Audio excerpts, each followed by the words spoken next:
Hello बच्चों, आशा करती हूँ कि आप सब लोग स्वस्थ होंगे। बच्चों, हम पाठ 6 रक्षाबंधन का अध्ययन कर रहे हैं।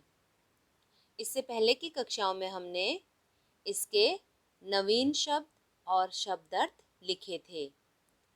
तो आज की कक्षा में हम इसके प्रश्न उत्तर लिखेंगे। तो चलिए शुरू करते हैं। ये आप लिख चुके हैं नवीन शब्द, शब्दार्थ, और आज बारी है प्रश्न उत्तर की। तो बच्चों, प्रश्न उत्तर लिखने से पहले आप इसी तरह पहले विचार लिखेंगे। इससे भी पहले आप दिनांक लिखेंगे, उसके बाद विचार लिखेंगे, कभी झूठ न बोलें। उसके बाद पाठ रक्षाबंधन, और फिर लिखेंगे आप प्रश्न उत्तर।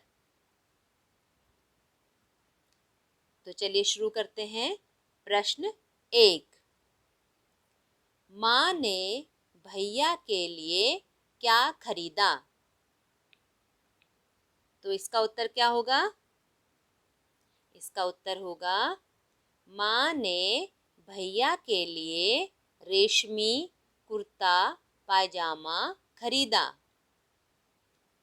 तो बच्चों, आपको भी इसी प्रकार उत्तर लिखना है और उसके बाद आपको 2 लाइनें छोड़नी है। इसके बाद प्रश्न 2, रक्षाबंधन के दिन रिमझिम के घर कौन आने वाला है? उत्तर है, रक्षाबंधन के दिन रिमझिम के घर बुआ जी आने वाली हैं। तो देखिए, प्रश्न में था आने वाला है, उत्तर में क्या है?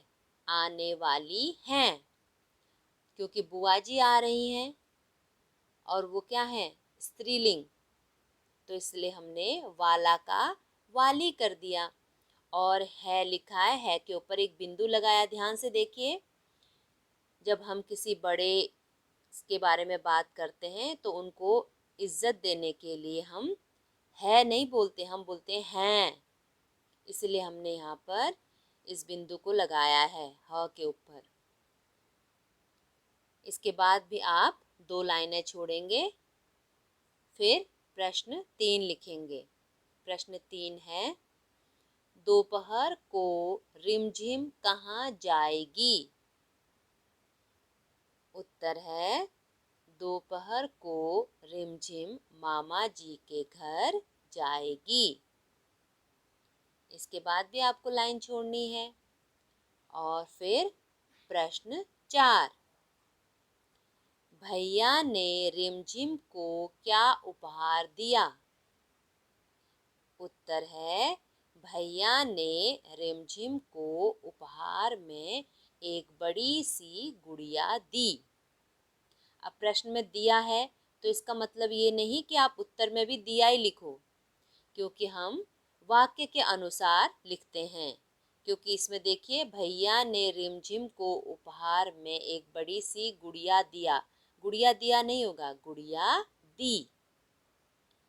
तो बच्चों, अब आपको इन प्रश्न उत्तर को साफ सुथरा और बहुत ही सुंदर हैंडराइटिंग में अपनी कॉपी में लिखना है। लेकिन लिखने से पहले एक बार इन प्रश्नों को अच्छे से पढ़ना है। उसके बाद लिखना शुरू करना है।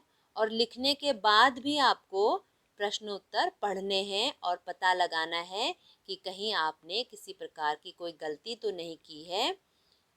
फिर आप उस गलती को सुधार सकते हैं और सुधारने के बाद ही आप उसे आगे पोस्ट कर सकते हैं। ठीक है बच्चों, चलिए आराम से काम करिए और साथ ही इन नवीन शब्द, शब्द अर्थ और प्रश्न उत्तर को आपको याद भी करना है। तो मिलते हैं अगली कक्षा में। तब तक के लिए धन्यवाद। आपका दिन मंगलमय हो।